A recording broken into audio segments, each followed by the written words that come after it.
லைஃப்பில் ups and downs நிறையா வந்து போகும். அது பிஸ்னஸ் பண்ணுறோன்னா ரொம்பவே இருக்கும் ஸ்ட்ரகிள்ஸ் நிறையா. ரொம்பவே ஒஸ்டான எக்ஸ்பீரியன்ஸ்னு சொல்லலாம். எனக்கும் சரி கஸ்டமருக்கும் சரி. நம்ம டெக்கரேஷன் ப்ளஸ் கேக் பண்ணிகிட்டு இருக்கோம். நம்ம வந்து நம்மள மாதிரி ஆளுகளுக்காக தான் நான் வந்து கேக்கும் டெக்கரேஷனும் சேர்த்தே 10,000 கொடுத்துட்டு இருக்கேன். எனக்கு தெரிஞ்ச வரைக்கும் வெறும் டெக்கரேஷன் மட்டுமே வெளியில் வந்து 10,000 மேலே தான் சொல்கிறாங்க. அது பெரிய ஈவெண்ட்காரங்கன்னா 15,000 மேலே தான் இந்த டெக்காரே வருது. என்ன மாதிரி நம்மள மாதிரி ஒரு மிடில் கிளாஸ் ஃபேமிலி மெம்பர்ஸ்க்காக தான் நாங்கள் வந்து இதை கொண்டு வந்தோம். ஏன்னா நான் வந்து கேக் நானே பண்ணிடுவேன். டெக்கரேஷனும் நம்ம பண்ணுறதுனால தான் கேக் வந்து காம்ப்ளிமெண்ட் மாதிரி தான் கொடுக்கலான்னு சொல்லிட்டு இதை எடுத்தோம். பட் இப்போ எனக்கு அதுவே பேக் ஃபயர் ஆகி நிற்கிதுங்க. இவங்க ஆக்சுவலி 1 month முன்னாடியே ஆர்டர் பண்ணிட்டாங்க, பிளேஸ்மெண்ட் பண்ணிட்டாங்க. ஃபுல் அண்ட் ஃபுல் ரேபிட் தீமில் கேட்டிருந்தாங்க. Pink with white colour balloon mix பண்ணி.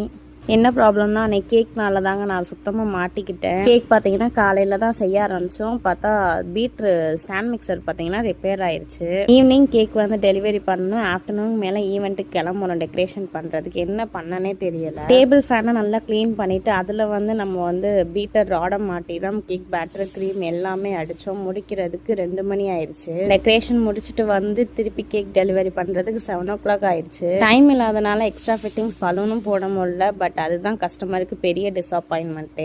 இந்த மாதிரி ஒரு ஒர்ஸ்டான எக்ஸ்பீரியன்ஸ் நடந்ததே இல்லை எனக்கு. இனிமே நம்ம பேக்கேஜில் போட போறது இல்லைங்க. கேக் தனியாக டெக்கரேஷன் தனியாக தான் பண்ண போகிறோம். ஒன்லி டெக்கரேஷன் 8,000 பண்ண போகிறோம். கேக் மட்டும் வேணும்னா நம்மகிட்ட ஆர்டர் பண்ணிக்கோங்க. தனித்தனியாக கேக் ஃப்ளேவர் டிசைன் எல்லாம் சேர்த்து தனியாக நம்ம அமௌண்ட் போடுற மாதிரி இருக்கும். கேக் மட்டும் தனியாக செட் பண்ணுறதுனால 4,000 கிட்ட வந்து நம்ம பேக்கேஜில் போடுறது கஸ்டமர் புரிஞ்சுக்க மாட்டாங்க. ஸோ அதனால தனித்தனியாக போடுறோம்.